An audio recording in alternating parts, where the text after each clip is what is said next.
سر آج کے حوالے سے تھوڑا سا بتا دیں کہ کیا فیصلے آج جو ہے متوقع ہیں اور کیا مشاورت ہونے جا رہی ہے؟ جو پارلیمنٹری پارٹی کی اجلاس ہم نے بلائی ہے اور اس میں متوقع سارے فیصلے کریں گے. جس طریقے سے الحاق ججز کو لایا جا رہا ہے اس کی کوشش کی جا رہی ہے کہ جو پاکستان تحریک انصاف کے حق میں ایک فیصلہ آیا ہے اس پہ اثر انداز ہو.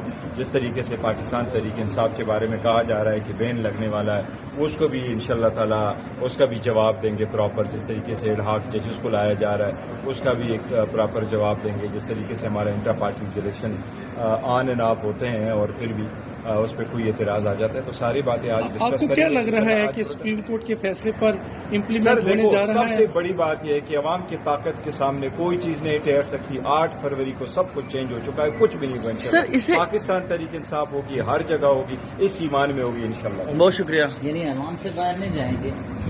نہیں, ایمان میں ہی رہیں گے. باہر بھی جہاں جی لافل پرامن احتجاج ہوگا وہ بھی کریں گے, اپنے حق کے لیے کریں گے, الیکشنوں کے لیے بھی کریں گے. تبدیلی عوام سے آئے گی یا عوام کے ووٹ سے؟ دیکھو ہم چاہتے یہی ہے ایمان کے لیے کوشش کریں.